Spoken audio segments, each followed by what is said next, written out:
guys. Okay, so this video is going to be a little bit different than my normal daily vlogs. However, I did want to share with you guys a piece of my heart. As many of you know, we adopted our boys from Eastern Europe about 2 years ago. I cannot believe it has been almost 2 years. However, we left behind a lot of kids.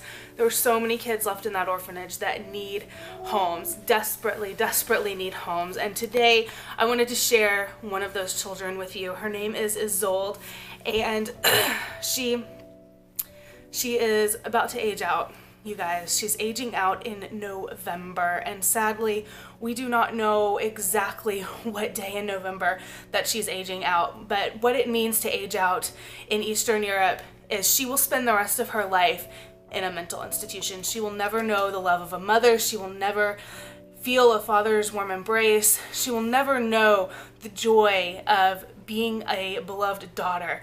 And that is just not acceptable. That's just not something that we are willing to, throw up our hands and say, oh, well, it's too late, because it's never too late. It's not too late for Isolde. She can have a family and she can be loved, but she needs a family that is USCIS approved by November the 1st, meaning their paperwork, the I-600A, needs to be filed with USCIS before November 1st. For those of you in the adoption realm, I know that will make sense to you. If it doesn't make sense to you, please comment below and ask any questions that you need.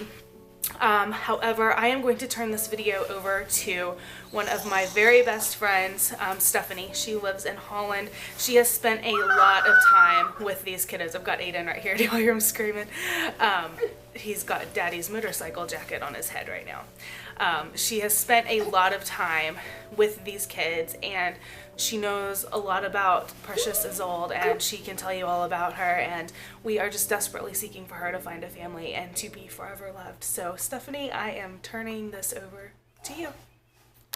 Hi everybody! Today I want to share something that has been heavy on my heart the last few weeks, and every day it becomes a little heavier. 4 years ago, I spent my summer in an Eastern European country as a volunteer in a facility for children with special needs. When I came there, they assigned me a group. They called them the Idiots. They believed that none of the children in that group was capable of learning anything. Today, I want to share the story of one of the girls from that group. Because of privacy reasons, I will call her Isolde.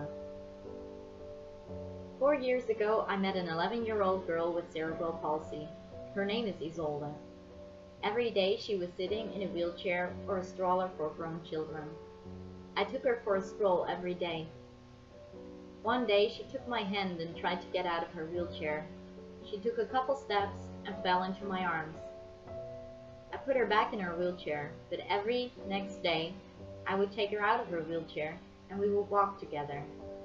We started with a couple steps, but Isolde is a strong-willed girl who knows how to persevere. During that summer, we practiced on a daily basis, and at the end of the summer, she was capable of walking 2 rounds around the building she lived in. That summer, she showed me how much she's capable of. Isolde is a girl who knows what perseverance, hope, and love is. A girl who has seen many of her friends being adopted, and she's happy for them. She asks how they're doing, and she loves seeing their pictures again. While looking at the pictures, she keeps repeating, "She has Papa Mama now." She understands the concept of love and family. She really cares about the children around her. She asks the children who do have parents if they have been visited lately. And one day she asked me if I loved one of the other children. I told her yes, and I told her I love her as well. She looked at me for a moment, thinking, and slowly a smile covered her face. She wrapped her arms around me and whispered in my ear, "I love you too." From that moment on, I couldn't pass her by without a hug. She would pull my arm, call my name, try to follow me until I hugged her. She's so happy for her friends who are adopted, but she has been passed by over and over again. Isolde has cerebral palsy. Because of this, she has a hard time walking. She knows how to use the bathroom by herself, and she can dress herself, sometimes with a little help.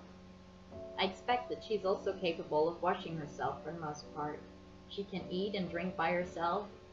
She is very helpful and loving with smaller children. I have never seen her hurt anyone. She's very patient, and I can't say it enough. She's so loving to everyone she meets. She's able to talk, although it's hard to understand sometimes because of her cerebral palsy. With the right therapy, at least physical therapy and speech therapy, she will be able to achieve so much. Isolde is best friends with a boy I'll call Dwayne. She has been for years. She loves him like no other. They are not in the same group currently, and she tries to spend time with him whenever the nurses let her. She will go hug him and talk to him. She will tell him she loves him. She tries to help him stand when he's tired, even though she can hardly stand on her own legs. She wants to spend as much time with him as she can. Isolde understands the idea of consequences. One day I was walking around with her, behind the wheelchair of Dwayne. Dwayne was acting out and behaving not very well, and she would tell him to stop. She'd tell him that if he wouldn't stop, he would have to go back to the group, that they couldn't walk around anymore and spend time together. He kept acting out, and she got a bit upset. She kept telling him, "Stop! Don't do this!" We had to bring him back. And she was obviously upset and disappointed. Another day, I took her for a round alone, and on the other side of the building, I put her wheelchair on the brakes and challenged her to get out. We walked around until she was tired and couldn't stand on her legs anymore. When I brought her back to the group, she kept hugging me and thanking me for walking around with her. She was so grateful. A girl like this shouldn't live in a facility where people don't see her abilities. A girl like this should have a family that loves her and supports her as she fights to achieve everything she can. A girl like this should know that she is beautiful and loved, that she is so valuable. She needs someone to tell her that. She needs someone to be her family, to care for her. She shouldn't be fighting just to live another day in an Eastern European facility. Isolde is turning 16 in November. Before her 16th birthday, she needs a family committed to her to adopt her. If she doesn't have a family before then, her chance will be gone forever. Many children with special needs in Isolde's country are being transferred to an adult mental institution at the age of 18 at the latest. In the adult institution, they are likely to be underfed, bullied, hurt, not cared for. In the adult institution, she might die. Isolde has to get out fast. Her chance is almost gone. I am so afraid that she will lose her positive spirit if she stays trapped in a facility for the rest of her life. She can achieve so much. I am convinced that she can live a close to normal life. Isolde is very dear to me. I've spent quite some time with her in the last 4 years. I feel strongly that she would do great in any family. As an only child, as a child in a bigger family, as the oldest or the youngest, it doesn't really matter. I expect that she will thrive in no time. I expect that she will do great, that she can embrace life to the fullest.